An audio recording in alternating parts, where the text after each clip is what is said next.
today is our today. It's our privilege to have Professor Amy Chen as our online lecturer, and she has performed extensively in Asia, United States, and Europe. She is also dedicated to promoting Pan-Asian and contemporary music, as she premiered many music of current and important composer. Today, she is going to present In Search of a Voice, Tone, Texture, Voicing, and Beyond. So I believe she can teach us a lot. And let's start the lecture. And yeah, let's start the lecture and welcome her. Yeah, Thank you so much, Wen Chen. thank you. And wow, I wish this were in person. It would have been so much fun to meet you and I don't know, to get together. However, we do best we can, and I'm glad that everyone is safe. Okay, so yeah, when Wen Chen approached me, first of all, thrilled to give a talk, but then I started thinking about, well, what do I really want to talk about? I mean, piano literature is so vast. There's so much to talk about. You can pretty much, just pick any topic, any repertoire, and easily fill 2 hours. But I just felt really recently just rethinking about my approach to sound.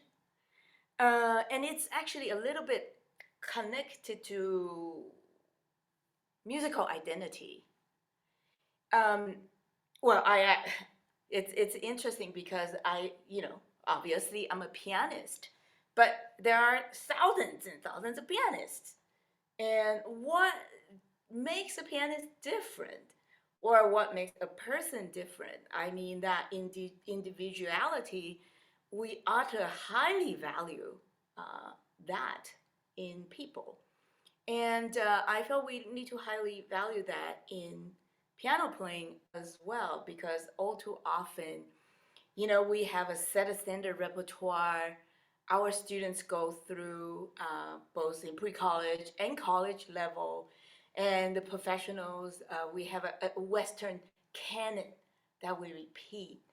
Um, but what is it that would bring, like a really personal, deeper connection to a piece of music?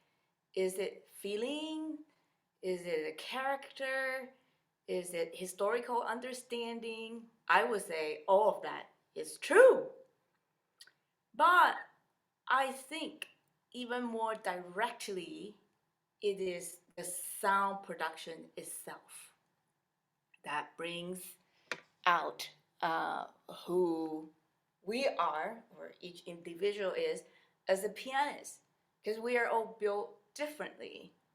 And the kind of touch we have will have an impact on the outcome of character and phrasing. So I thought that's what I'm going to talk about. Because playing music is about having a voice. It is about expression. Um, it is both about self-expression, but also musical expression, sound musical expression, as we understand it historically, analytically, but also in terms of sound production. So that's why I settled on this, and I put like a little, a tag at the end, beyond. And I don't know if we're gonna get enough time to get there. We will see. And that to me had more to do with exploration beyond maybe the Western canon or looking for a voice. Once again, it's about searching for identity. So I just title it Searching for a Voice, Tone, Texture, Voicing, and Beyond, Musical Expression Through the Lens of Tonal Production. And tonal production, this lecture, I have to say, I am indebted to many of great teacher that I have had a privilege of working with, or they've introduced me to great teaching from people that came before them. So to me, it starts with having it's imperative to develop a good tonal concept.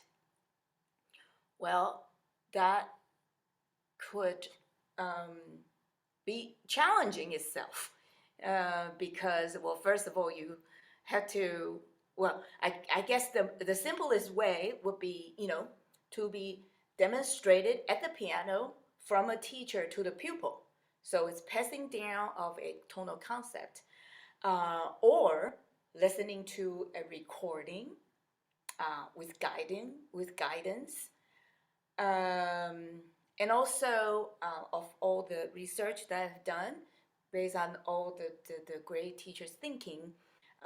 It is also very important that all students must practice on good instruments in order that they can develop a tonal concept, even though in reality, whenever they go to competition or performance, they're always playing on different piano.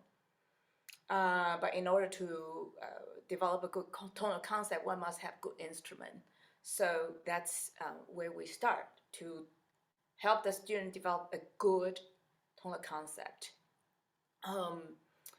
Now, a good tonal concept could be determined by a tonal, a texture, the type of texture that one is dealing with. And I feel like this is a little bit chicken and egg after that. After you develop a touch, because a texture can inform you of the type of touch you want or kind of tone you want. But on the other hand, having a tonal concept can also help you develop and determine, okay, the kind of sound structure you want. But I see a flowchart having developed a good tonal concept as a foundation to being able to bring out a good texture. Now, once you determine what kind of texture it is, and later I'll get more into detail, I put them in a few primary categories. Homophonic category, a multi-texture polyphonic category, or symphonic chamber music texture. And once you determine, based on looking at the score, what kind of texture you think this section primarily, is for, then you made a decision on how you're going to voice. Now, but once again, in order to carry out, the good voicing, sound voicing, one have to have a good tonal concept. Yeah, and the flowchart, finally, we will arrive at a sound musical expression. Sound, that's a pun. Well, it is a sound. It is about sound, but it's also a sound, something that is meaningful, something that's good, in my opinion. Sound musical expression. So ultimately, the study of tones, the study of texture, dealing with voicing, ultimately is for a performer to produce a sound and an expressive musical expression. Okay, so so for me, there is a sound and character relation. And I became interested in the discussion of tone due to the influence of Arthur Schnabel, who was an Austrian Jewish pianist who was born 1888. And imagine that for him, in his books, he spoke of Brahms, Strauss, his contemporary, writing contemporary music. Schoenberg was a young rising star. To me, that was, wow, boy. But that was his root. And he unfortunately had to leave his beloved home country to come to the United States due to Second World War. He already garnered quite a lot of fame in his home country. Sadly, even his own student, the German radio musical host, would refuse to play his music because he was Jewish. So, like many European artists, musicians, there was a great migration in the first half of the 20th century. And Arthur Schnabel relocated to the United States and became a very influential teacher. And one of my mentors, Claude Frank, who passed away a few years ago, was one of last pupil of Claude Frank. And through him, I became, well, it's just something Mr. Frank discussed a lot in lessons. And one could probably find similar discussion and pedagogy from, another great teacher who just passed away recently, Leon Fleischer. This searching of a good tone.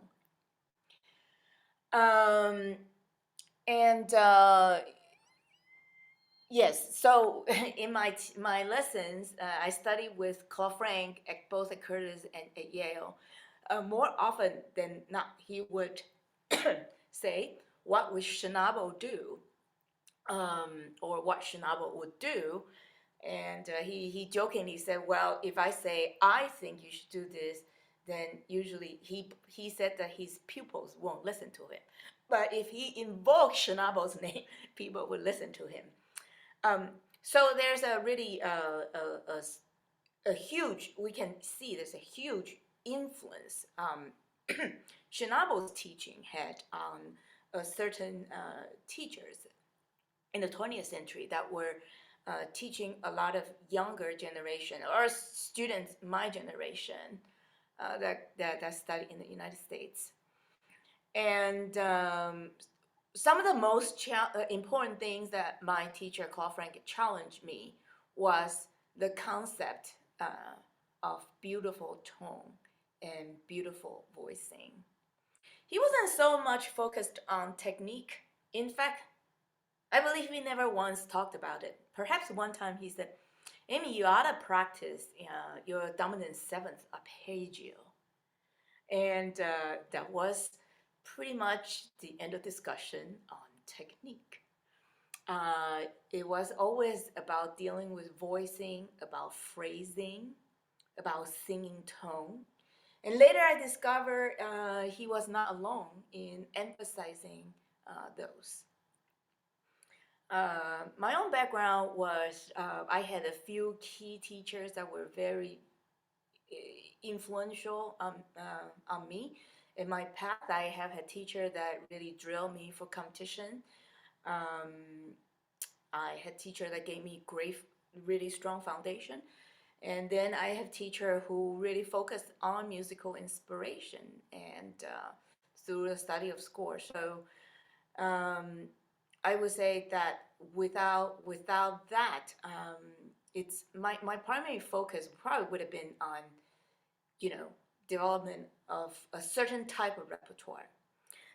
Today, my musical examples will mostly be drawn from the canon, the Western canon, and so but it comes with the repertoire, that search and that study, that emphasis on tone and the study of texture. Okay, so however, though, this kind of idea to connect tone, color with character, and I'm sure all of you have talked about this one time or another, perhaps very frequently and maybe even daily in the lessons with the student. It's, what are you trying to say here? What is the character you're trying to portray? What are you trying to communicate to your audience here? And all of that is about character study. And we find various different ways to help our student to bring that out. So in my memory, I remember one of my childhood teacher describing clouds in the sky while I play a passage. So it was the use of imagination to trigger audio sensation. So that was her way of leading me to make a certain kind of tone that she heard. And then my teacher, professor for 2 years before I came to the United States, Rolf Peter Wille, who still is very active teaching in Taipei, he would describe a picture of a man walking down the street in Beethoven, particularly Opus 14 number 2, the second movement.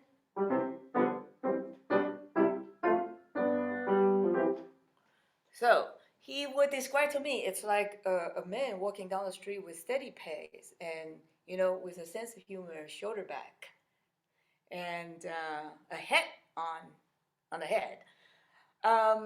So once again, but there he described also a little bit more in depth about the observation of articulation, particularly the short slurs that was very frequently appearing in the classical sonata. And the articulation, the shortness of the touch, he equated that to a particular character, a brisk walk, a jolly man. So then I started to associate articulation with character.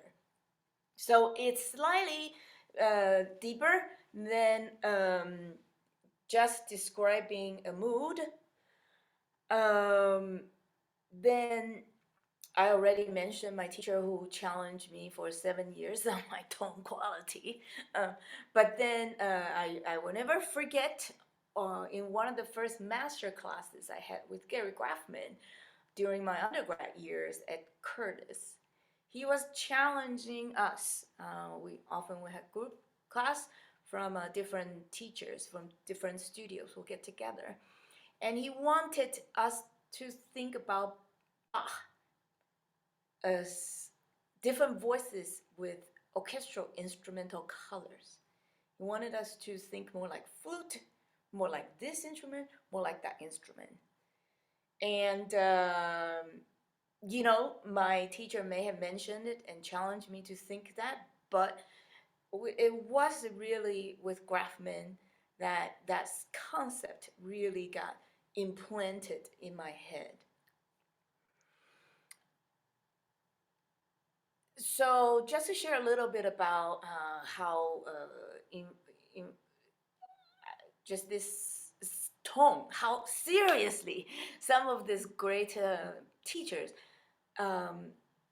think about tone. Schnabel had said, in the beginning, there was tone. And I was floored when I first read that.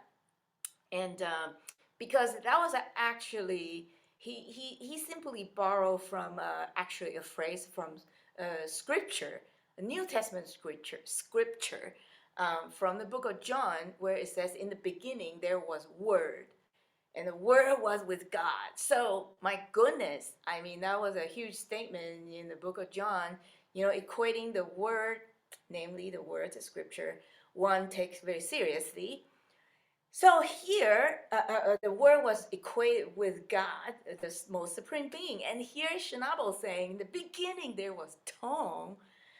Boy, that seems to be of a supreme concern in his teaching. And seems to tell me that a pianist must is of the most important, develop a good concept of tone. So in his biography by Conrad Wolf, there are a few things that he said about Schnabel. As someone who studied the tone color of piano sound, it fascinated Schnabel that even though piano tone color is quite distinctive, he described it as the same throughout the entire range of the instrument. You can always tell that it's the piano. It's homogeneous tone color. Unlike other instruments, a higher register and lower register, they can make instruments sound like another. For example, in saxophone, there's a certain range, it sounds like clarinet. There's a certain range in the clarinet, once it goes beyond a certain range, it can mimic another instrument. Well, could be a pretty personal interpretation. However, I think I understand what Schnabel is saying. What he's saying is this homogeneous sound um, across a register actually make it easier for pianists to imagine different kind of instrumental color throughout, because you are not so distracted by the extreme difference of or inherent colors, such as in organ, um, or in a, he also thinks that harpsichord inherently sounds different in the low register versus high or middle register. To me, that was very interesting. Therefore, because we're playing this homogeneous instrument, he believes because of that, it's easier to encourage students to think in orchestral color, because you can superimpose your sound color and change your articulation to mimic the color of different instruments on piano. Okay, so that was a little bit of an introduction, and yeah, in Schnabel's right here, this book, The Teaching of Arthur Schnabel, there's an entire chapter on the means of regulating sound. So obviously, books like this, the great pianist is talking about technique, structure, interpretation, melodic articulation, anything you can think about to do with piano. And there is a whole chapter devoted to sound regulation. And same as the other books that I, draw inspiration from, I will show as we go. So we start with tone. And there are a few quotes I would like to share. And this is on the importance of developing tone. Okay. And this is a quote from Boris Berman, who is still teaching at the Yale University School of Music. It's Notes from the Pianist's Bench. Actually, I'd be happy to share my this document later.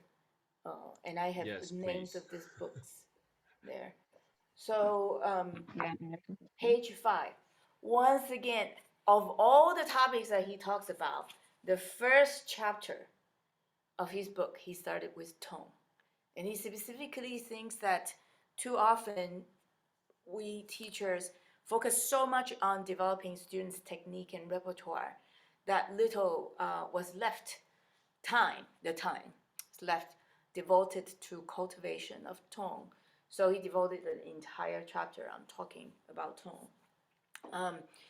And this is what he said: each professional pianist has or should have endured long and often frustrating hours in the practice room looking for his own way of producing this beautiful, long-lasting sound. We are all different physically, and for this reason, every pianist develops his own strategy. Well, I'm glad he said long and frustrating hours, because good thing doesn't come easily. And if you're interested, he has a lot to offer to say about that. The next quote, and Heinrich Neuhaus, The Art of Piano Playing. Well, one of the most important Russian teacher, Gilles, the teacher of Gilles, Richter, contemporary of Anton Rubinstein, also developed an entire chapter on sound. And he said, briefly and clearly, master of tone is the first and most important task of all the problems of piano teachers. Piano techniques that the pianist must tackle, for tone is the substance of music. In ennobling and perfecting it, we raise music itself to a greater height. And then finally, one more quote from Joseph Levine. And this is from his book, Basic Principles in Forte Piano Playing. He and his wife, Rosina Levine, were the first teachers of the newly established Juilliard Graduate School of Music.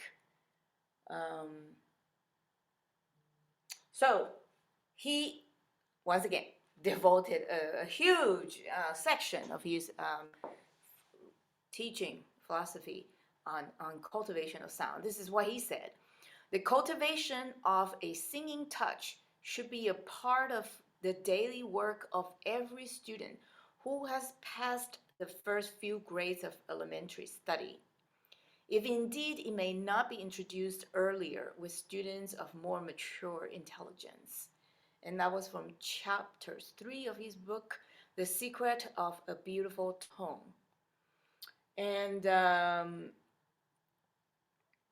once again, implying that it's something that needs to be taught, is something that does not come just naturally. Well, many teachers, they have mentioned some students do naturally have a beautiful touch.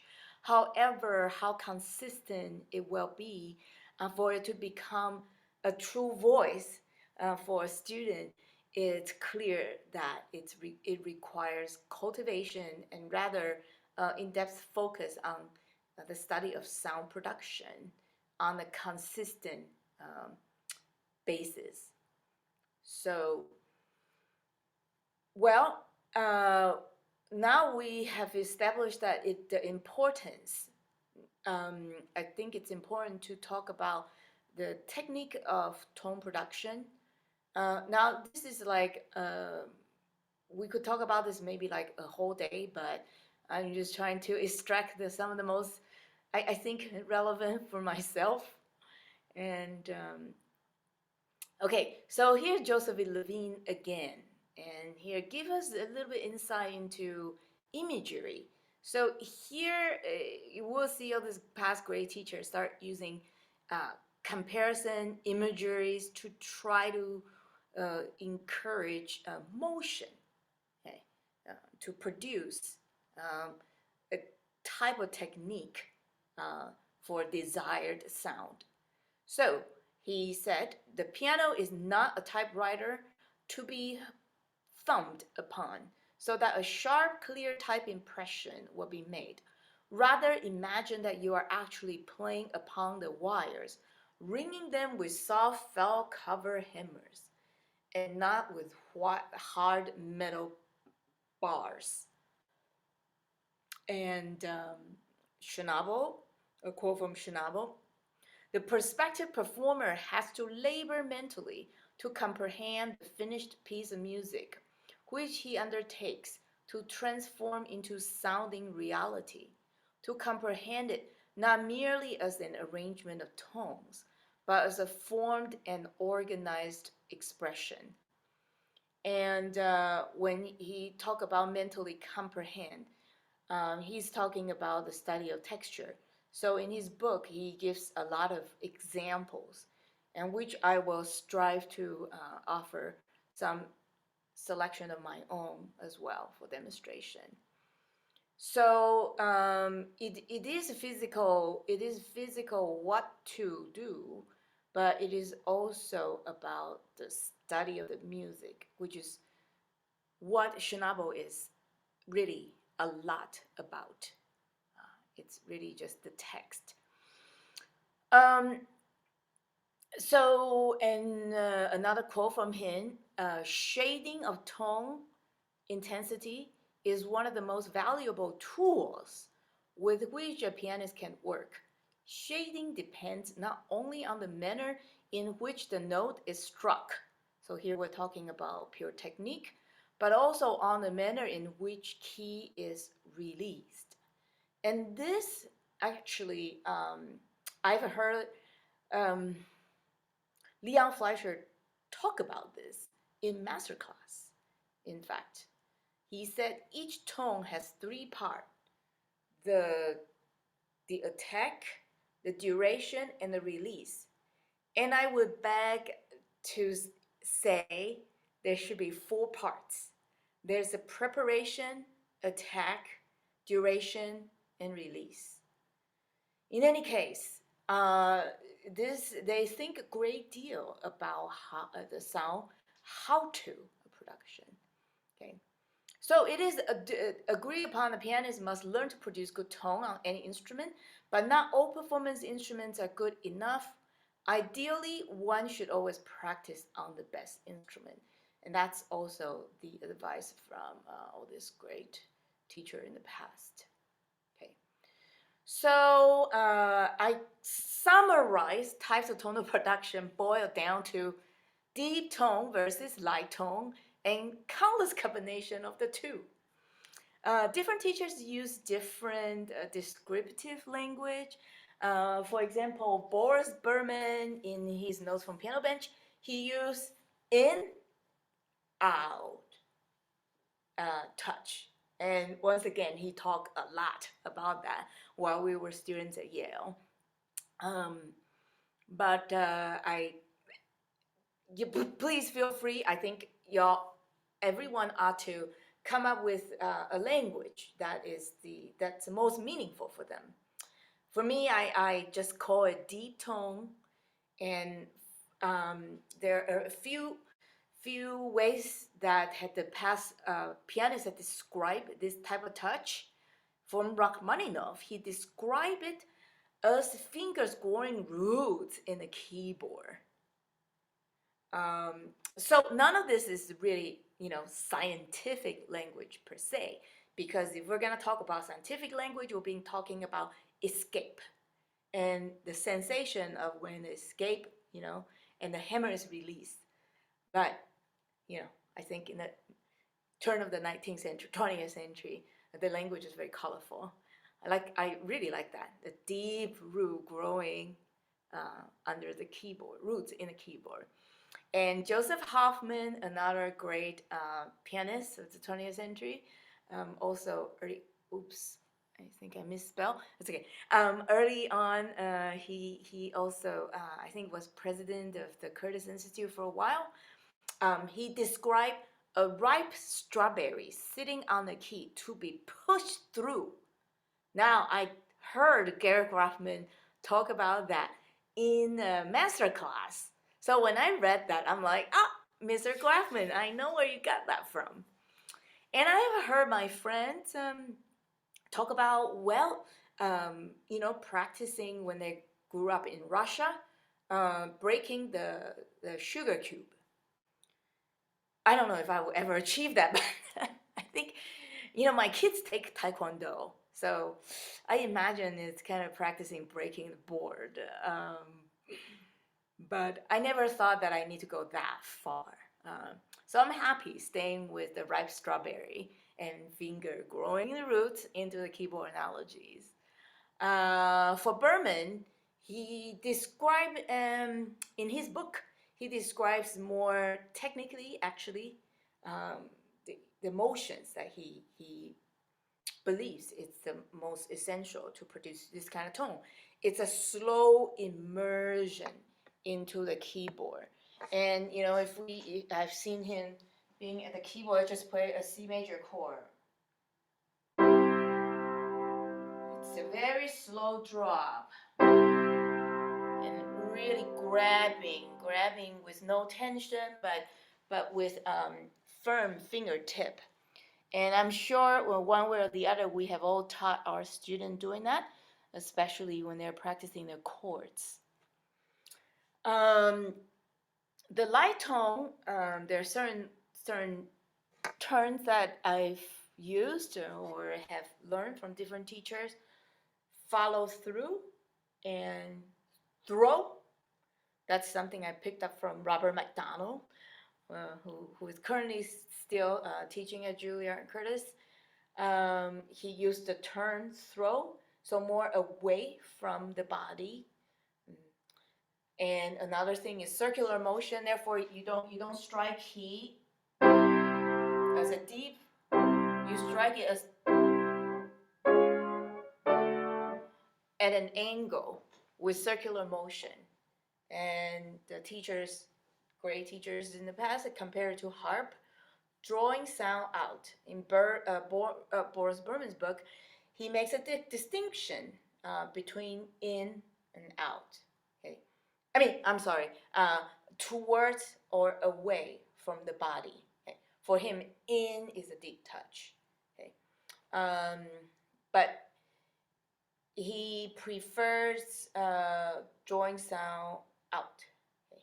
Now, however, for me, I always feel more comfortable thinking up.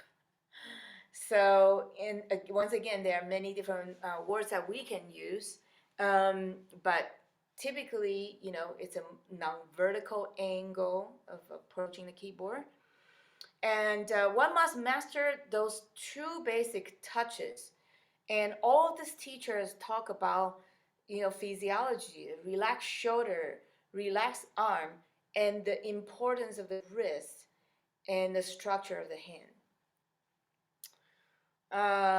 And aside from those two basic fundamental touches, there are countless combinations of the two. And it could be even within one single passage that one has to alter one from one to the other. And there are a few things that suggested by Neuhaus, and on the time, the test the limit of tone of piano. One is, even play down without the sound. Play before the sound, and then gradually.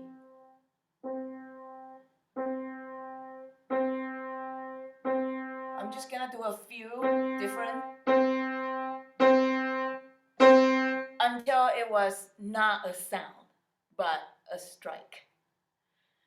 So Neuhaus thinks that one should practice or at least show the student that, so that they develop a different gradation levels of dynamics on a single tone. And it could be done also with, he suggests, just with the second finger, go up, down the scales, and that to emphasize also the importance of the wrist flexibility in producing the right gesture for good tone. And he also suggests practicing a chord, let's say just a four-note chord, and practicing the top being the loudest and the lower notes softer, and then choose another note,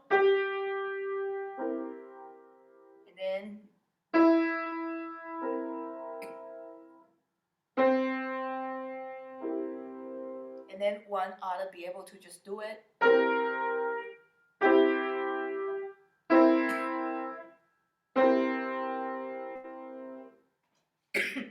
Excuse me, let me get a drink of water.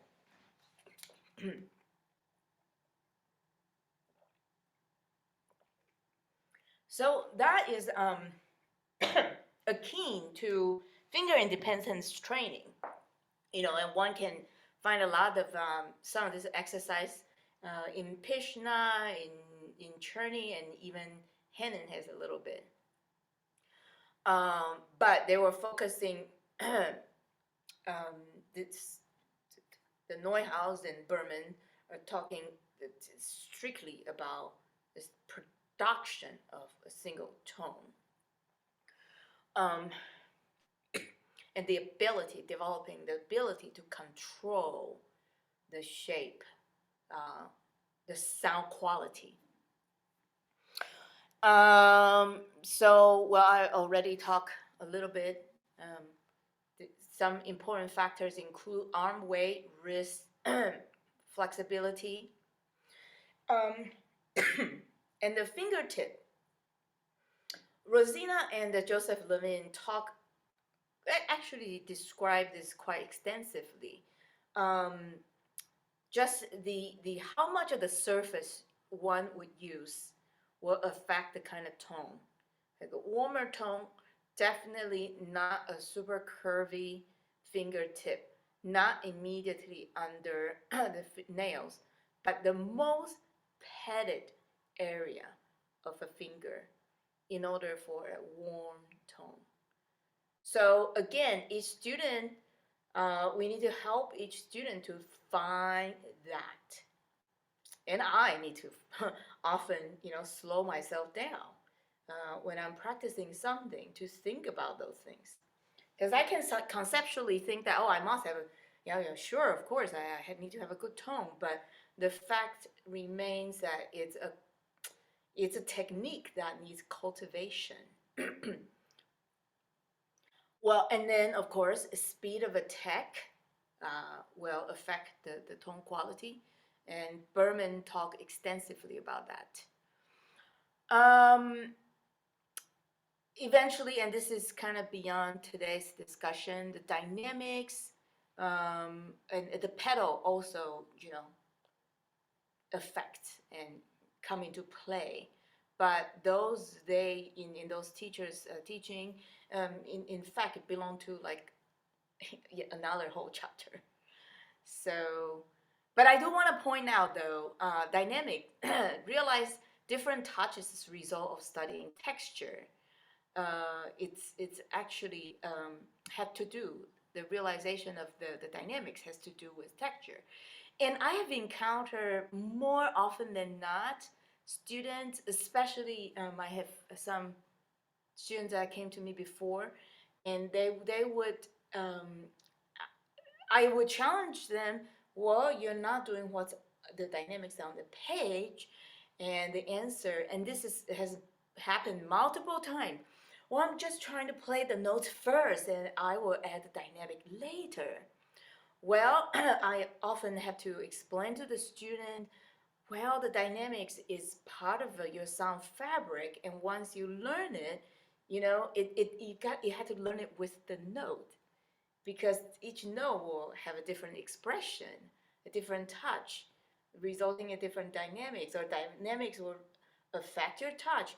You need to incorporate it. You can't just separate the two.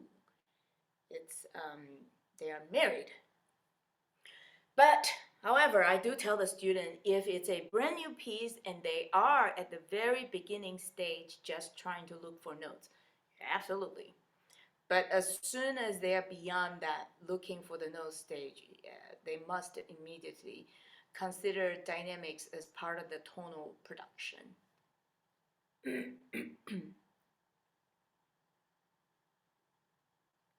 Pedal, Schnabel said that his advice is depending on acoustic conditions, just be flexible. There should be flexibility left to cope spontaneously with unexpected acoustic situations for a performer. And yeah, again, that statement seems simple, but it takes a lot of experience for a performer student to successfully achieve, the use of pedal to enhance the tone. Schnabel once said that we don't control our pedal with our foot. We control the pedal with our ears.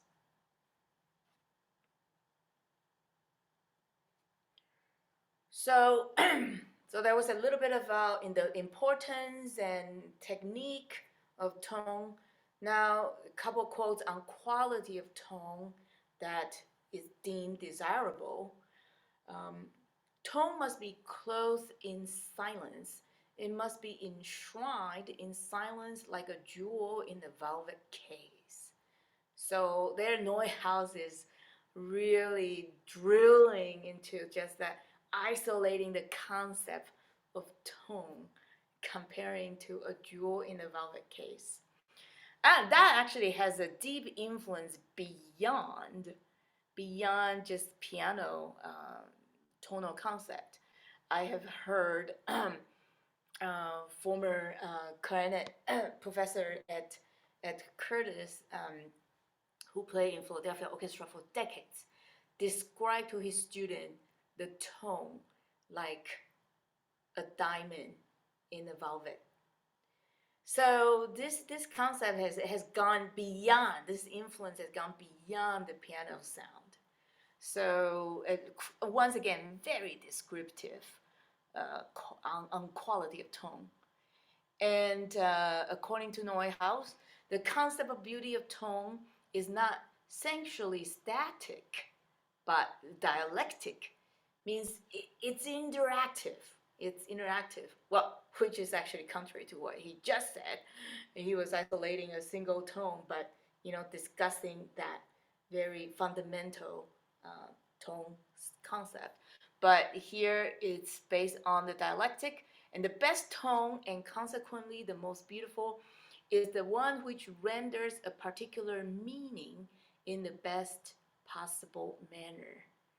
And that's what led me to say that a tonal production in context of texture, understanding of texture, is what ultimately produce a meaningful musical expression. It's okay. So it's a little bit dry in Michigan. Does anyone have any comments or things they want to add at this moment? No, but if you wanted to demonstrate the Wait, playing. sorry, let me. Okay, my speaker was off for some reason.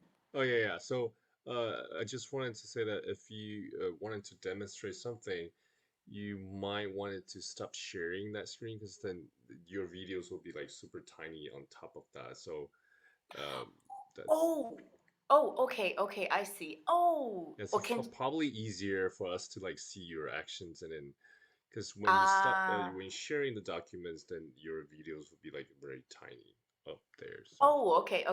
I'll remember that because I have a ton of music examples coming up. yes, that's why I see that. So that's why But I just was wanted to say that. hoping, yeah, I was hoping you can see the music too. Oh boy. Okay, I'll do my best. Let's see.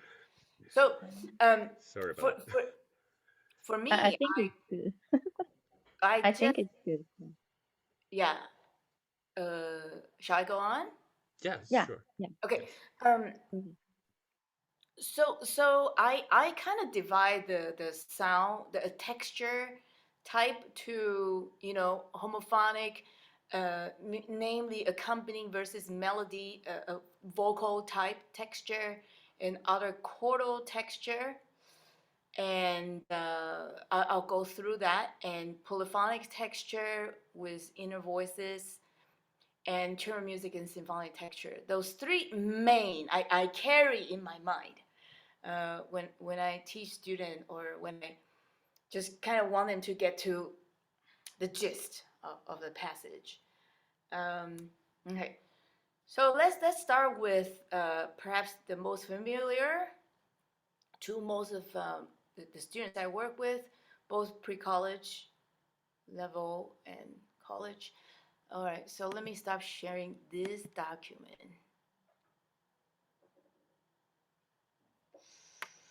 Wait, there's some chat. Are we? I don't know. The chat just like I was asking the teachers to type some questions in the Oh, chat so that we can share that later. okay. Well, you're monitoring that, so I don't have to worry about it. Yeah. You don't have to worry about Okay. So I guess I shouldn't share the score then.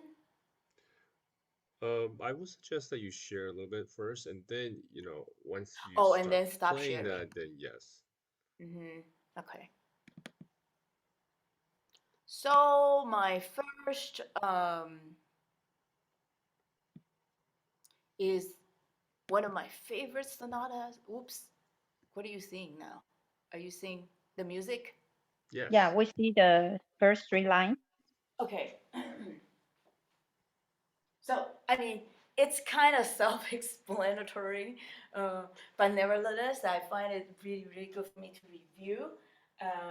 Just in a homophonic type of texture, really need to encourage students to differentiate the weight distribution between hands.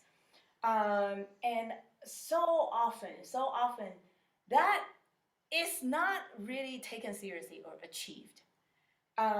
So I have even heard Boris Berman saying that this is like twice as loud as the left hand.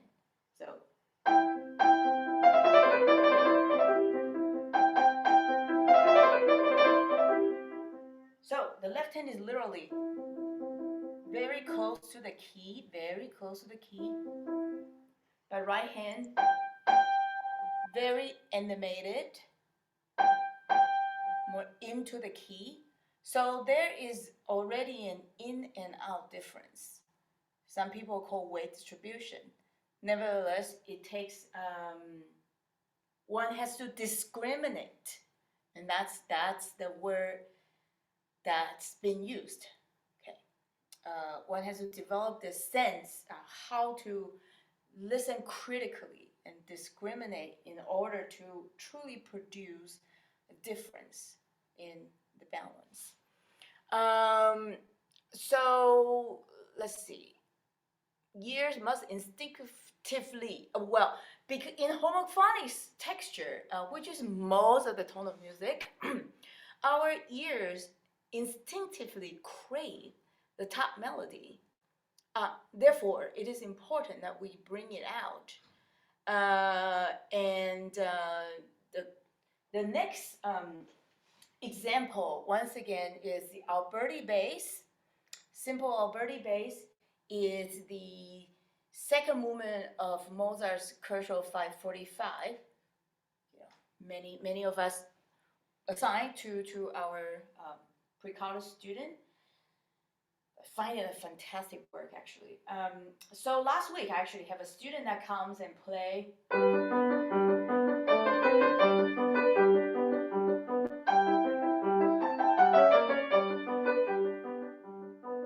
Very accurate, very accurate.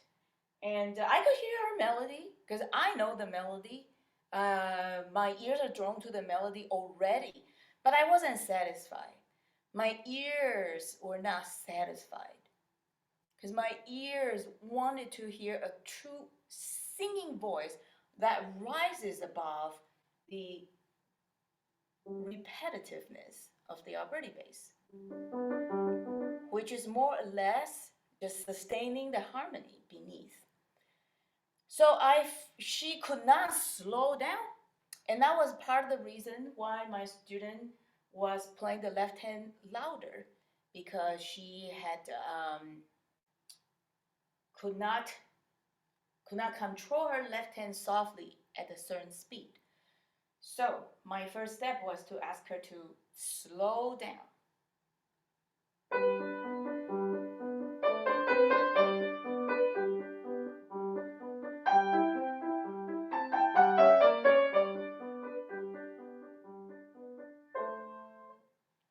And it was then that she was able to discriminate and critically listen to the difference between the two. And in a texture like this, it's essential that the right hand comes out. Well, a lot of teachers, and I know we all probably share this belief that, well, all music ought to be singing. Well, because the first instrument that human ever had was their voice. But particularly with Mozart, such an operatic composer, just about everything he writes is voice-like. Must, sing with a long phrase, and the thought of beautiful singing sustained air.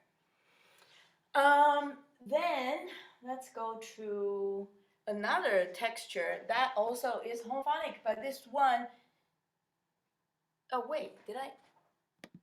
Okay, sorry, let me scroll down. So that was the K545. And then the next one is a little bit more complex, even though that the right hand is absolutely bel canto, Rossini-like melodic line, but with two-part left hand accompanying that mimics pluck string.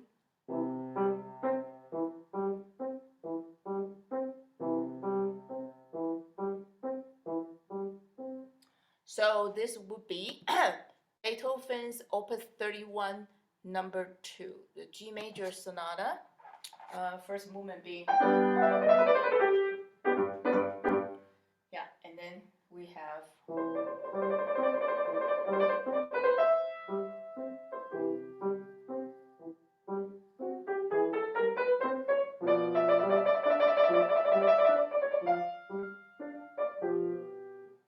So for that, one has to do a bit more, not just the bring out the right hand more, less than the left. One must also observe the articulation in the left hand. And this is an example where the pedal comes in play a little bit, because if you can see in the third measure, it's unreachable for me. On the 10th. So I have to employ a little bit of pedal. So while not destroy the texture, which is with the staccato in the middle, therefore the pedal has to be very, very thin. Okay, but still the primary focus is the homophonic texture with the right hand rise above, but the left hand in this example is already much more complicated than the than Mozart examples. In fact, I probably should have put it in the three-part texture, because with the form of homophonic texture, we could kind of roughly categorize them between a two-part and three-part. And another next example, Schubert. And again, I see this as a two-part texture with the added inner voice. This one is challenging because the left hand is no longer operatic bass. It's a melodic arpeggiation, which, according to Schnabel, one should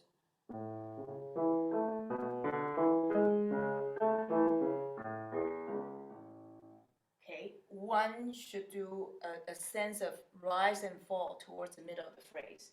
So that's already more sophisticated than the operatic bass, which you are to stay pretty discreet the whole time with the left hand and let the right hand do the rise and fall.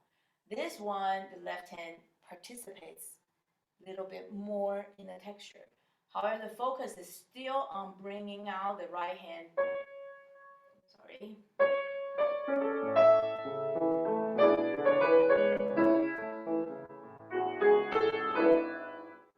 So this one, again, is more sophisticated.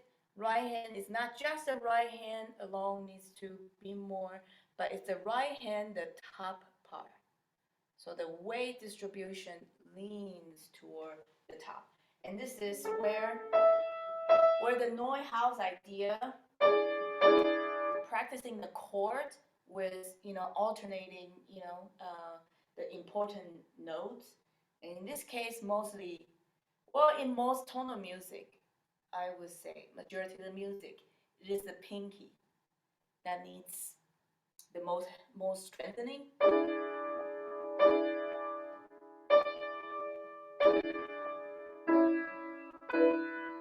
So this comes out, and this is, I think of it as like 50% less. It's very non-scientific. But I bet if I hook up to a machine like spectrograph, then we'll be able to see, But, if we just use our imagination, we can still feel and use our ears. Ultimately, that's the most important action we ought to take is listening. Okay, so then I have another fun texture. It's a right hand versus left hand thingy. Okay, so this is from the Schumann Fantasy, the third movement after the introduction.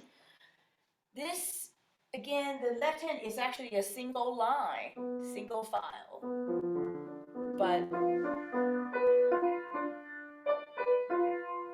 go all the way from there to there, and more than 2 octaves.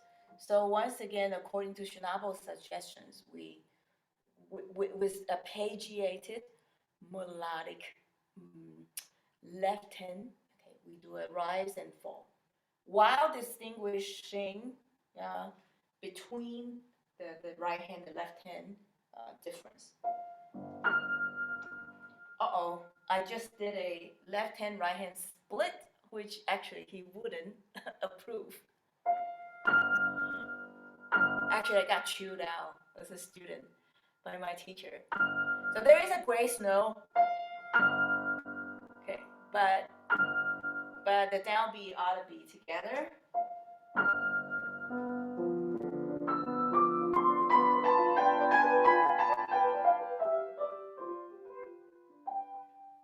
So this texture, again, it's sophisticated because eventually it emerges and different textures comes into play.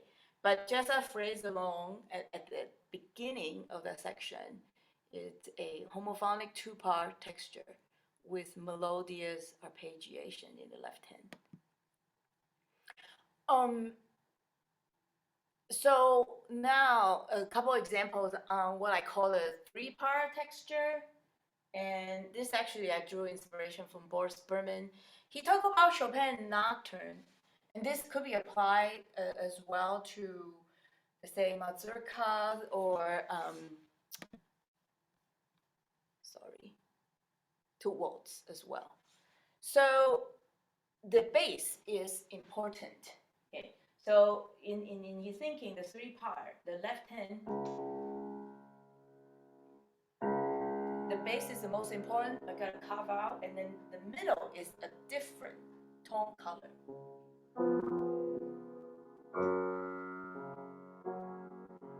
I try to exaggerate. I hope it was clear. And then right hand is the most.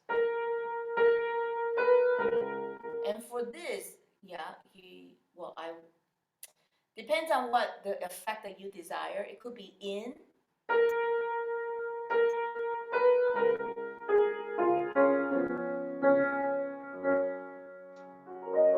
And then the second measure out. So this is an example where if I were playing, I would probably, employ 2 different touch already, deep and, the light. But he could also, I imagine one can also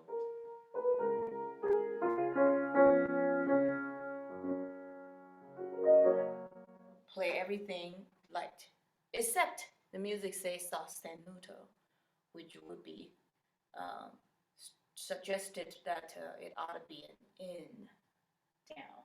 So that's a 3-part texture. So usually I would have student practice.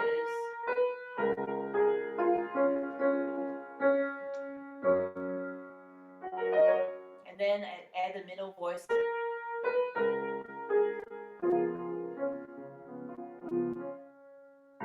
And I will have them dwell on the note.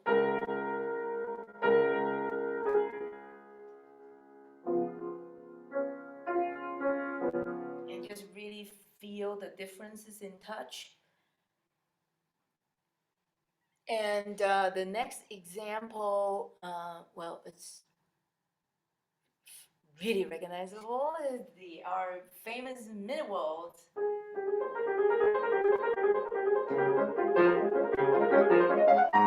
So, okay, and I have the student practice swing to the left hand and do a circular motion. So it's a drop, pick up, drop, to fulfill this three-part texture idea. And as we go along, that I think it's very important in the more lyrical, slower section, that there's really a difference made.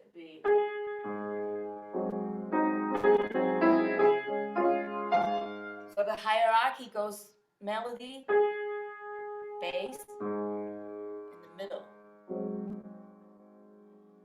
which I found is actually quite difficult for a younger student, and I'm talking about maybe like between fourth grade and sixth grade student doing this texture. I often find difficult to satisfy that requirement. Playing the middle voice is soft. Okay, another interesting texture and rather unique accompanying texture I've as found in Schumann Fantasy Opus 17. And well, Schumann is unique in so many different ways, but in terms of accompanying homophonic texture, this is so unusual. First of all, there for this particular movement, there is no tonic for a long time. And in this beginning, this particular such a busy texture, and it's very easy to just overwhelm the entire texture. But if one looks carefully,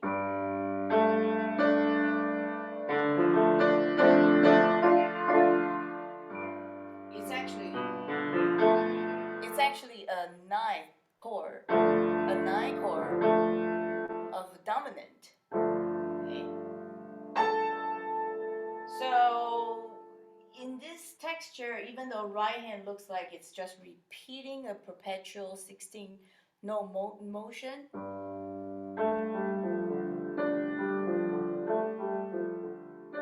there's in fact an inner voice embedded in this.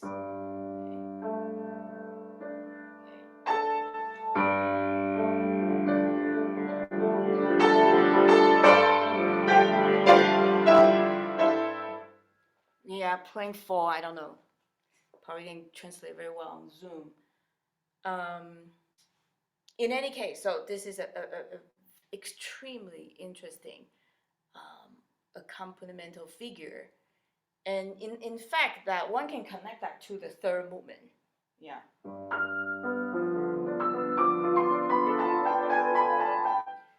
The shape is cross the beat.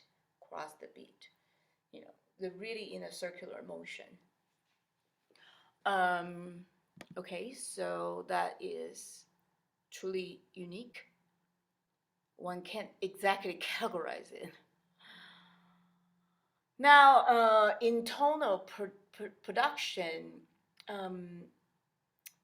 it is also very important to talk about legato, especially the importance of the beautiful tone. The whole idea is the dropping of the arm and the flexibility of the wrist. And well, what for? Well, a lot of these teachers talk about vocal line. Once again, that's just a connection with the primary, instrument that human has. And of course, it's been refined in a nocturne like this by Chopin to its highest level.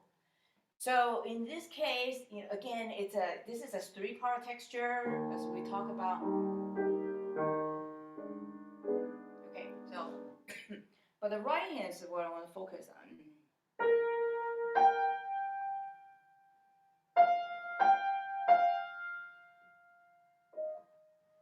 Sorry, that decay was too much. So all of this teachers talk about you must listen between the notes. And but yet even after I say that, I still hear students play. They're listening, but they're producing good tone with each tone, but there's still not really a great in between. And that's where the risks really come into play, because with the preparation of a motion before each attack, it changes the tone color.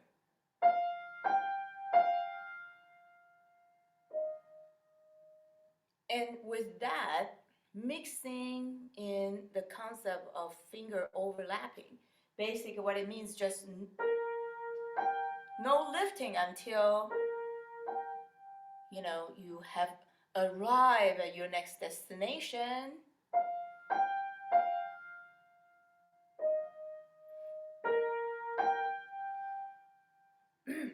So those are the wrist and the arm are especially important in large interval leap. If we truly are going to try to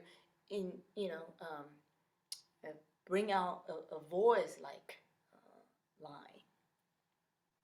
Okay, I better zip along. Goodness. Then the next example is the very beginning phrase from one of my favorite, Prelude by Debussy, Bruyere. This is number 5 from book 2. And it's a single line.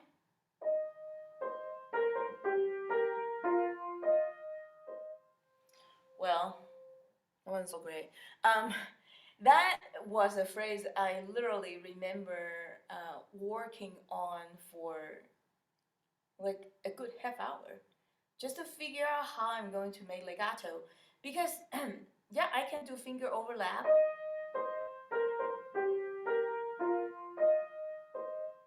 Well, my ears still not satisfied, because this in the middle.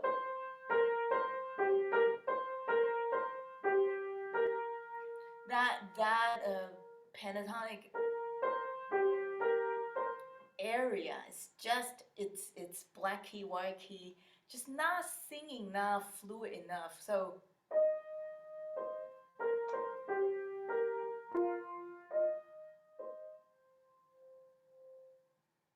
I actually have to do a lot of micro maneuver, fingers stay very flexible but firm on the fingertip, but to find my way to find the best legato between close intervals. So that's different from what's actually much easier, the large interval and 7. But I found with this opening, actually is the close intervals that was challenging for me. So to do legato, again, it demands that listening and what to listen for, according to Neuhaus, is the between the notes. And again, the wrist is kind of like that connecting tissue that help the notes glue together. All right. So so that was melodic legato. I just threw that in there. I have a couple examples on chordal texture. And again, melody is focused on the top. Yeah, in tonal music, this is Schubert A major sonata, the early A major sonata, and the second movement. Earlier, I did a little bit of the first, and again, this requires the leaning, the weight distribution toward the right hand top. Now, since this also double the left hand, what I do is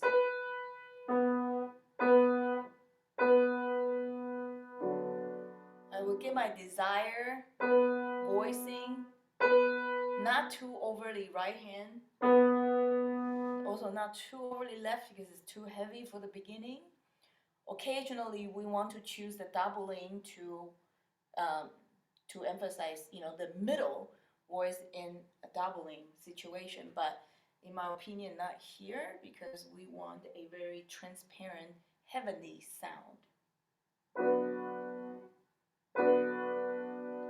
So again, if I cannot get in my first strike, I would separate them. And then to practice that sensation and definitely not a vertical touch. Now this is somewhere in between in and out touch or deep and light tone because it's got to sing, but it cannot be heavy. So it's somewhere in between, like what Boris Berman said. Very treacherous to accomplish. And then you have to sustain that.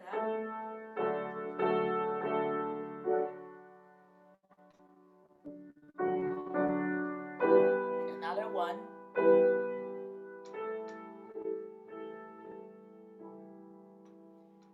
So on and so forth. So the chordal texture, you have to control that the weight distribution for vertical chord, and that's when the exercise come in handy. I'm sorry, I did it hurriedly. It should be done slowly with care. Another example to show you. This one, the chords move a little bit faster, but we also, in this case, have much greater contrapuntal motion between the melody and the bass. And this is Beethoven, Opus 109, the last movement.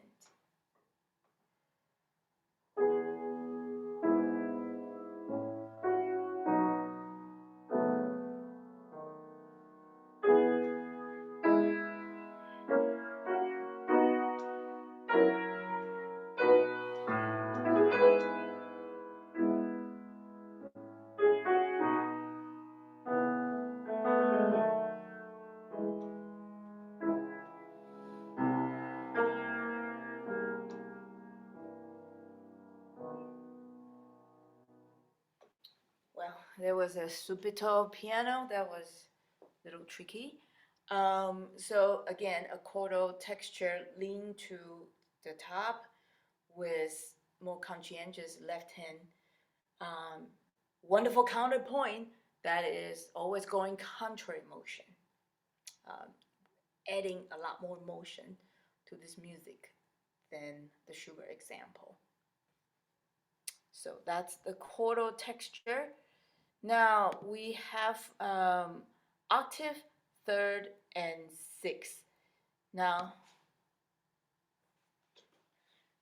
in octave, once again, generally and a lot of time when we have octave, usually it's in a pretty virtuosic passage. So once again, our little soldier, Pinky, is working hard. One really got to be careful at the same time. I just want to throw that in there because tonal music, our repertoire, so much emphasis, that is needed on the top voice. One really has to be careful that it doesn't get overburdened. So that's why voicing is important because you want to voice the companion the voice is down, so you don't overtask the top voice. So since the beginning of this passage's piano, I don't see that it needs to be all equal. So I play a little bit more emphasis on the right hand. Sorry, let's try again. Okay, and it doesn't need to be heavy at all. In fact, if you play too heavily for all voices in octave, it will only burden the top finger. Yeah. So one has to be smart when one does octave passage.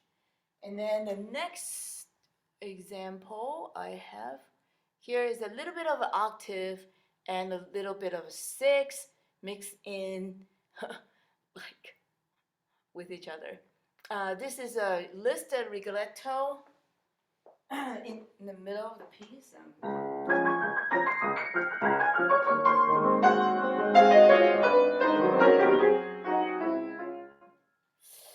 know if it's clear, but this is the chorus in the background. So the whole thing should be relaxed, but my emphasis is still, when I strike, I'm still leaning more to the right, leaving, this two finger just hanging, shadowing. But then immediately to change the touch, soloist singers coming out. So immediately it's more of an in texture, in tone, deep tone. There are countless examples on also that the doubling of the third on top, etc., etc. And oh yes, next example, Chopin. I want to focus on the middle passage right there. So it's after the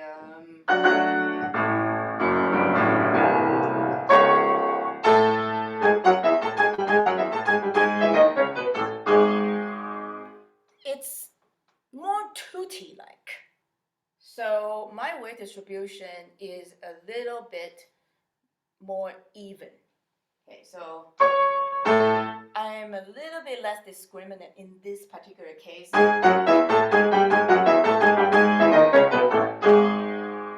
So producing more of an orchestral tutti-like sound. And partially my decision was influenced by the fortissimo indication. Nevertheless, our ears still hear the top voice more just because it's higher and it's brighter. And a couple other examples we find, just to throw in a little bit of a third and a sixth, it's Prokofiev third. So now I will talk about texture in the beginning, the chords. For me, again, that's tutti-like. So I'm a little bit playing a little bit more evenly, more centered with my hand. But again, the top still comes out. But then the third. Here we have an octave with a third on top. According to Schnabel, the top two should be equal. Okay, but because the very top will come out, but in thirds. Okay, we need that both inner voice to give it brighter, more strength. And then I have this.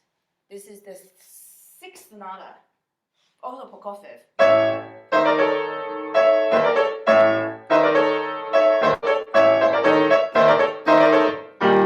So that is definitely not supposed to be a beautiful tone. I just wanted to have something like that. It's the opposite of the non-vertical singing tone, well, the being the wartime sonata, the alternation between major, minor, sharp, and then tritone in the left hand. So in this type of context, tutti like, one can conclude that the sound ought to be vertical. So even though tutti, because it's less melodic, I definitely focus most on the very top, just to bring out that brittle and bright color. So that's but the thirds would change again throughout the piece, depending on the context. I would add more inner voices to warm it up. All right, now the polyphonic texture.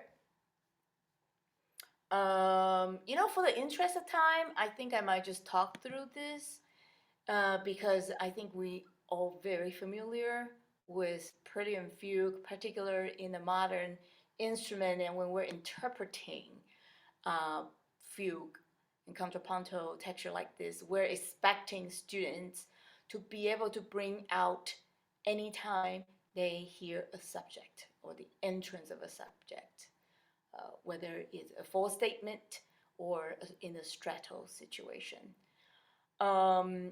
So then another example I was going to show, or I included, again, it's an octave doubling, and in this kind of doubling, you have a choice to either highlight if you want to darken the sound.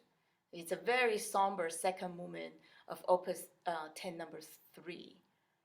So one has a choice to do that, and Schnabel talks about that kind of choices as well.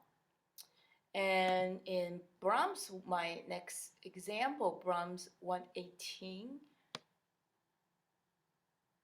well, who is a master of a hidden inner voice, almost inevitably one want to bring out the inner voice. So this is the B section of the Opus 118, number 2.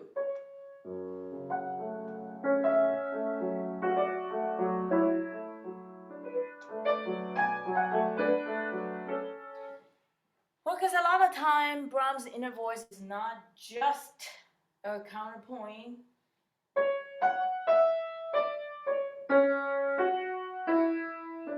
It's an augmentation of the very melody itself.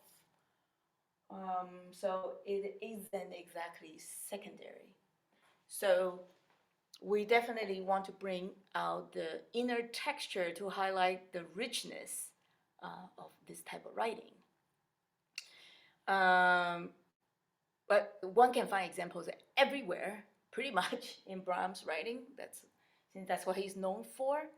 And here's a very interesting example that was offered actually by Schnabel. This is also from Opus 118, number 5. Here we have an octave doubling in the middle. So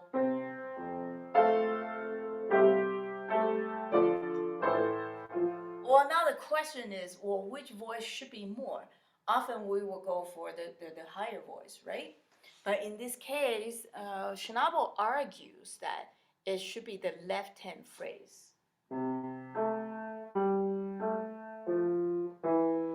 Because of the long phrase mark, seems to indicate the preferred leading voice in this octave doubling. So in this case, one takes into consideration the phrase mark, the signs on the page, rather than a personal preference. And I thought that was very interesting. Thought to offer that to you. And Chopin Etude, again, everybody is very familiar with this etude. ocean etude, arpeggiation throughout, but once in a while Chopin would bring out a voice that he wants to highlight. A lot of time, this kind of texture instinctively, or a trained ear would automatically highlight the top voice, but Chopin took pain to indicate. So one ought to acknowledge that. Now, finally, the chamber music and the symphonic texture, which is inherently multi-layer. Well, first of all, I just want to say it's impossible not to consider piano as an orchestra in and of itself.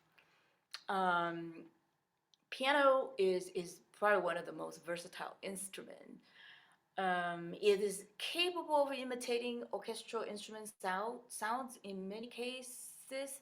It has to match their instrumental sounds, especially in chamber music.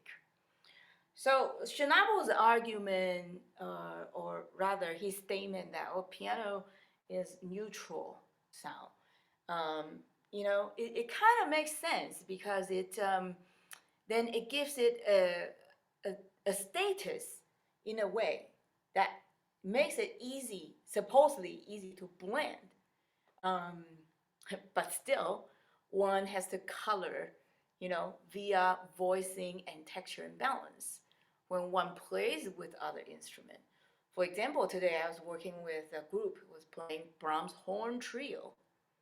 It was, in order for them to match sound, I had to talk to the pianist about the part of his, fingers to use, the kind of drop, inner deep tone.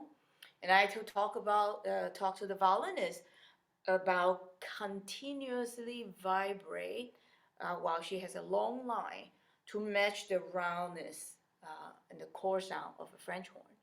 So it is not just enough to imagine those sounds. One actually has to match via articulation and really wise choices in texture and voicing. Well, ultimately, it requires the pianist to stretch the ability of piano and allow imagination to hear different instrumental color through the piano sound. And Alfred Brendel had mentioned in the musical thoughts and afterthoughts, he shared how he could produce different instrumental sounds on piano, and he discussed that in detail actually, and that's quoted in Boris Berman's book. So if you get Boris Berman's book, you will probably find out what Brendel said about how he would produce a flute sound, how he would produce a violin sound, etc. So for me, a few examples on the chamber music texture. Let me quickly go through it so I can make sure we have time left to talk. Okay, so for example, this is a third movement. Menuetto from Opus 10, once again, Opus 10 number 3. And when I was working on it, I would absolutely conceive of it as a string quartet arrangement.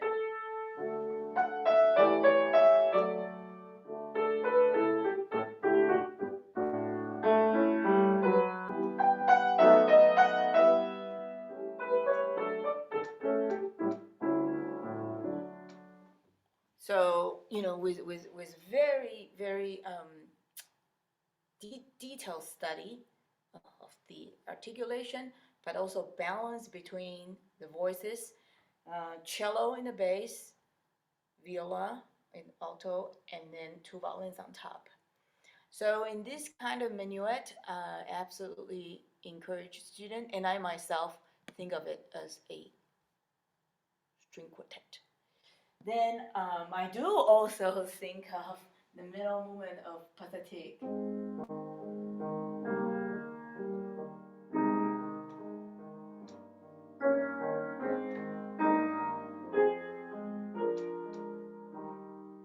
I also think of it as a string quartet, although much more difficult to do that on a solo piano. Again, you had to play different instrument, different volumes. In the middle, if I think of a strings, and I usually try to encourage students to think this, okay, as a flowing string sound. So to encourage them to avoid. And no matter how soft they play, if they don't think of a stringy sound, it's just hard to get that forward motion, the sense of forward motion in. Okay, and that to me, it's the texture in chamber music texture. Now, when it comes to symphonic texture, I mean, this is, it's related to chamber music texture, multiple instrument, multiple line. This is Ravel's the Death of Princess, the dance for the Provence for.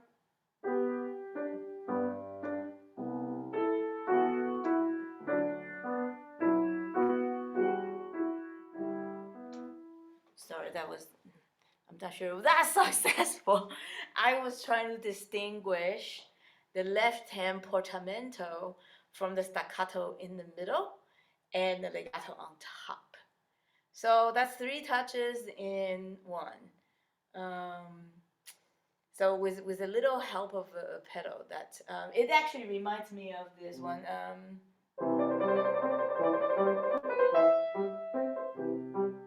Yeah, except this particular example, the bass is quite active, in fact. Yeah. Okay, so the next texture, symphonically, there's a lot of there's great repertoire in our in piano repertoire that is interchangeable with orchestra arrangement. A lot of Ravel, actually, this is the Bozorsky pictures of an exhibition. And the beginning, even though the piano version came first and Ravel orchestrated it, it's almost impossible to play this piece without thinking about Ravel's orchestration. So while playing this piece, I guess also public is so used to hearing it as an orchestral piece.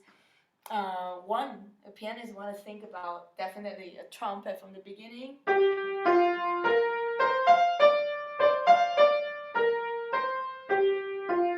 Then warmer orchestral tutti.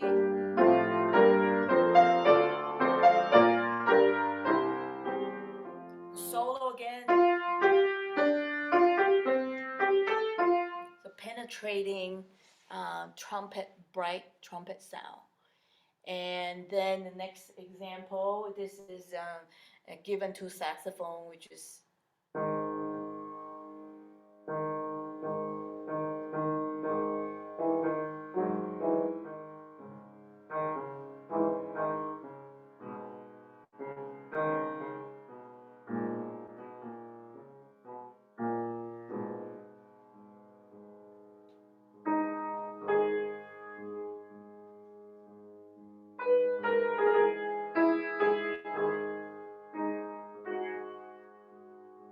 etc., etc. It's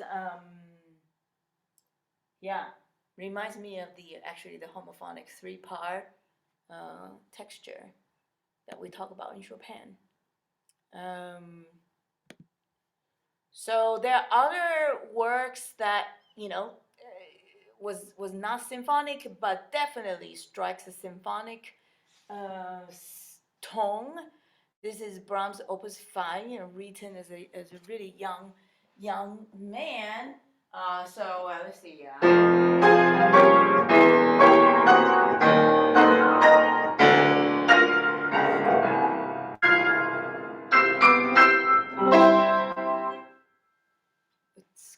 Again, I don't know if you can hear it on Zoom. He's a very interesting case, actually, in writing piano work like symphony. And Schumann himself has said of Brahms' music, like his music was like veiled symphony. And one speculates perhaps it's because that his whole life he he was so a little bit actually obsessed about writing symphonies that it all came out, his piano writing all came out sounding like symphony. And one could definitely see that, especially as demonstrated in this example. And this is a Beethoven concerto, fifth concerto, just a passage in the middle.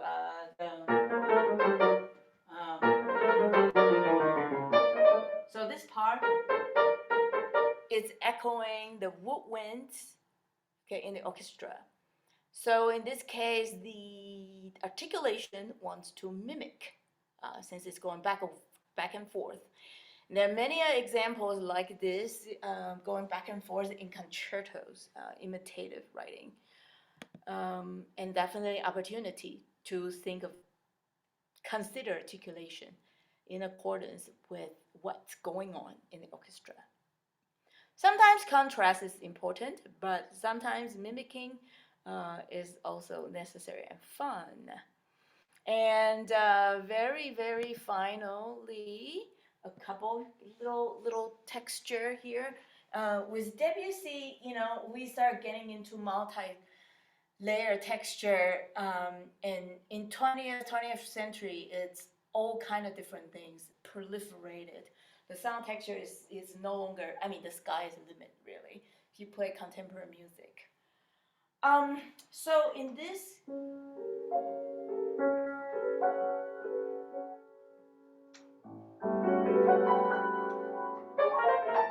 it's a very quick change, and explore the entire range of keyboard very quickly,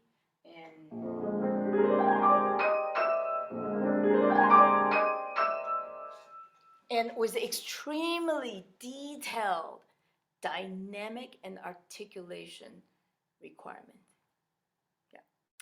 Sometimes people imagine Debussy is just a wash of sound, since it's impressionistic. It's just about light, and darkness just about shades. It certainly conjures up those kind of a sensory response, but in terms of what it requires the pianist to do, it's very, very demanding. If you just look at this first page alone, the amount of dynamic marks and the difference, tenuto, different articulation marks abound. Yeah, it's quite challenging, in fact. Well, so that's just a continuation of that. And I would say the same for, there's a libretto divino, same thing, multiple texture, multi-layers. So I think my conclusion is that most important action item, in fact, when we're dealing with tone, is in fact listening. And it ought to be a deep listening that is fostered through the development of touch and study of texture, and careful consideration for voicing. And if one develops those, it will surely lead to meaningful and, quote, quote, beautiful tone production and musically expressive playing that is sound-based. So that was the end of my talk. Thank you. Thank you. I had a Thank little you. section that was called stretch. I don't think we're gonna get there. Yeah, it actually, that stretch, it had to do with finding one's voice, and obviously what I was talking about was very centered on the actual playing itself, and the repertoire is very Western canon based, and I was just playing with the idea of what identity could mean, things such as choices of repertoire, expanding beyond what we already know, and what about personal style, personal affinity for style, genre, and individuality, things like that. And actually, one thing I was thinking about, the stretch and beyond the identity, I also was thinking about the phenomenon of competition, and that's kind of interesting. You mentioned you have a competition, competition because I was just talking about that with a colleague of mine. That as teachers, we all find opportunity for our students because it's it's we help them to be set goals. We help them to grow because they must have a goal to work towards too. But so often, and we see that with lots and lots of our very advanced students, doctoral students, they got to a point where there seems to be living for competition. How do we solve that issue? Because for some, competition, while necessary for growth for younger student and for older student, job placement actually, but could it have a danger of becoming a phenomenon itself, of limit tools for limited goals, and that you know kind of in fact distract us from what's truly important, which is it's really expression through means of music. So that was gonna be my stretch, and that kind of summarizes it. Mm. Thank you. Thank you, Professor Chen. So I want to ask anyone who has a question for her. Yes, you can unmute yourself if Please you have mute yourself. questions. Yeah. I personally really like you talk about the beginning of the touch, which is very important. And then I remember I start with the Suzuki piano. Sometimes the now I kind of immerse with my other methods, but I heard that's very important because if I start with the Suzuki piano students at that time, they really can listen and they don't just watch the music. And I'm saying for the beginning, I think that's very important. And then you talk about the wreath, everything, which is really, really good. I really like a lot. Thank you. That's something I do all the time. I actively perform, so constantly I'm thinking about sound production. But I want to thank you actually for this opportunity because it gave me an opportunity to review and just to solidify the thinking on tone and just to remember how important it is, because that kind of training gives students a voice, a connection to the instrument itself when they are encouraged to think about tone. And absolutely, Suzuki does have that advantage at the beginning level because of the focus on listening. Mhm. Yeah. And then yeah, other people. 你会说中文嘛？对不对？我会，大家都会吗？我们都会呀。Okay, I don't know. Actually, I even thought 我还想说，我一定要用中文讲还是英文讲？华人音乐教师协会，所以我们都是中国人，都是会讲中文的。哇，可是有时候很难说这个，你的英文讲得非常的好，没有一点口音，very good。我15岁就来美国了。Oh, no wonder. OK。对，15岁，但是就是一直在一直有就是在表演，就是接触外界。然后我在大学，我是15岁来美国，然后呢，在东岸读了3年高中之后，就是在东岸读音乐学院。那在音乐学院就是寇蒂斯、耶鲁，然后新英格兰之后，我就到中部有拿到一个大学教职，所以就是一直有在这个教学范围内有机会可以一直说练习用讲英文。very very authentic，讲的听不出来，感觉在这边生的小孩子。哦，no，在这边小孩子这个我 I'm 怎么说呢？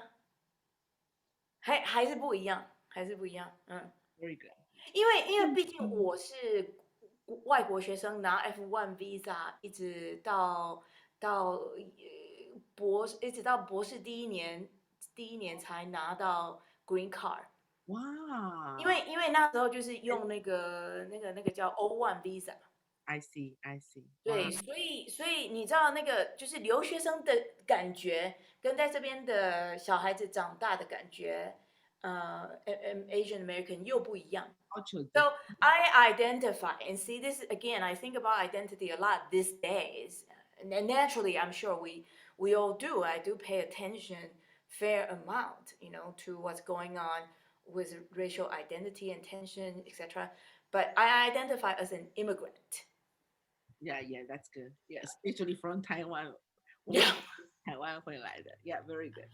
So someone raised a hand. I don't know who. Yeah, 文文君老师。君呀，郑老师，您提到 Suzuki 啊，对我们比较不 familiar，我自己本身不太 familiar with Suzuki 的教学方法，您可以讲一下 Suzuki 的教学方法对我们有什么？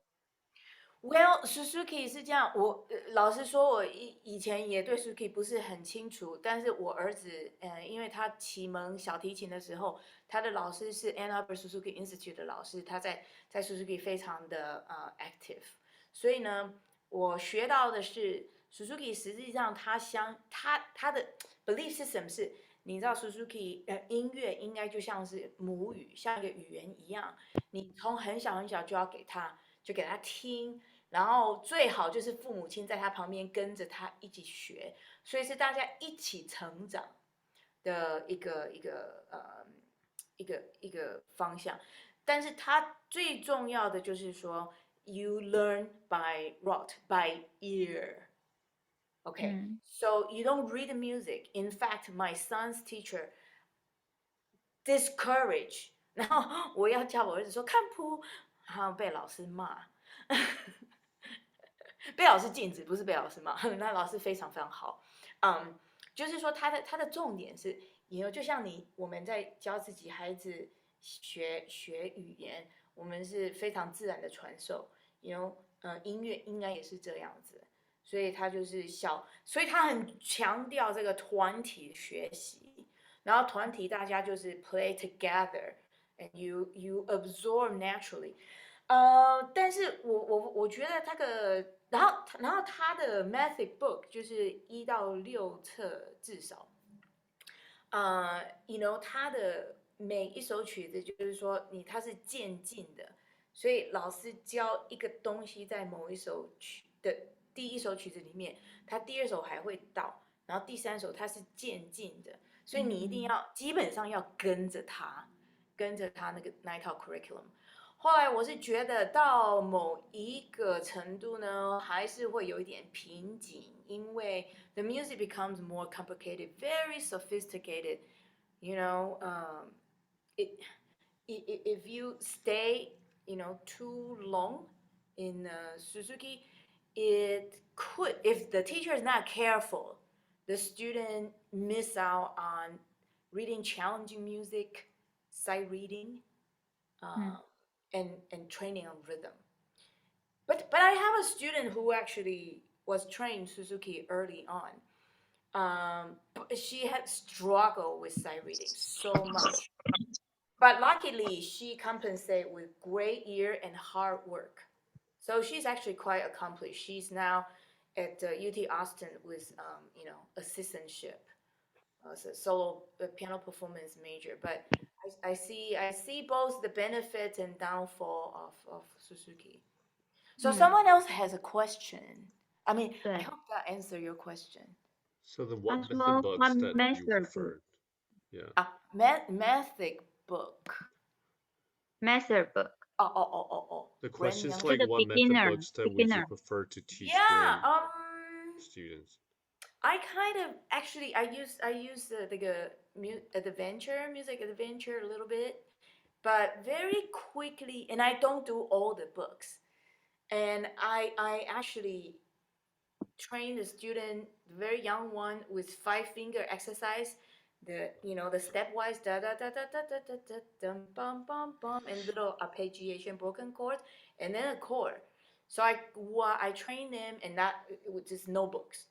That just train them to do form.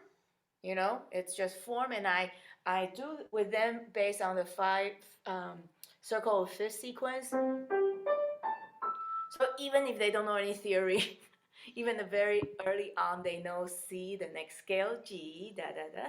So the very early ones, I do that, and I do a little bit of music adventure. And oh boy, I have sight reading book, but I don't have beginning book here. So I would say mixture, mixture. Hmm. Oh, and then as soon as student can read music, I actually like John Thompson. Well, first of all, I grew up with it. But John Thompson book one, because I think there was especially the wrist moment, that's a very critical, in my opinion, very critical lesson. But that's me. Many other there are so many other great method books out there. The piano pedagogy world kind of exploded, in 20th century, teaching the young kids. Yeah. There's actually a Facebook group called Art of Piano Pedagogy or Art of Teaching. I recommend you check out. Like, there's a lot of interesting conversations there. Could you write on the chat Uh, later or later on? I That's think okay. it's like Art of. I have to check. Yeah, That would it's be alright. wonderful. That would be John, can you get it? It's like Yeah, Art of to me, other. of the say it again. It's out of the Art of Teaching. Hang on. It's fun. It's a fun group. art The one of on the Um, Facebook, right? teaching music or something. Yeah. Art of. Hang on. I get it for you. The Art of Piano Pedagogy. Oh, okay, okay. Yeah. Yeah, Art maybe. Piano pedagogy. Yeah. of piano, piano pedagogy, right? Pedagogy. Yeah, the Art of Piano Pedagogy. Okay, Yeah. I There's found. always a lot of very fun. People talk about everything from like technique to repertoire to explore uh, uh, unrepresented composers and things like that. Oh, they have a question need to be answered. Oh, No, to apply. No, I just kidding. They need to apply. So you oh, mentioned 你刚才说有一个对不起哈，你刚才说也不知道是Noyals 还是 Schnabel，他说 sound 是像在enshrined in silence，然后我觉得好奇怪，他为什么要用 silence 啊？ noise house，那 noise house 在讲。他那个应该就讲说你在练音的时候，你一个音一个音练它的美度，所以that's why you play one note and then it's surrounded by silence, so it kind of isolate and 凸显那一个音的美，所以好，它的意思应该是这样子。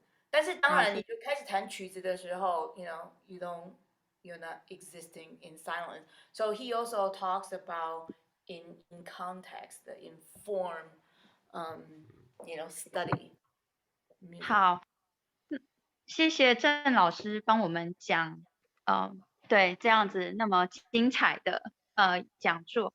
那我们希望以后还有机会可以听到他的演出。然后，如果您有来湾区或者是旧金山的话，我们会非常就是热烈的去就是听您的讲座。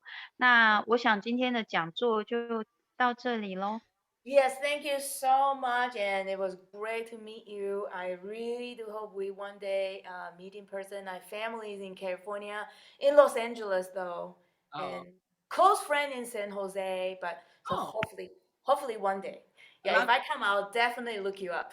Yes, yes, yes. Yeah. Thank you so much, and please feel free to stay in touch. I'm on Facebook, and my email is very easy to find me. So Your yeah, Facebook is N, just the name, right? Your name. Amy I Lin Okay, Cheng.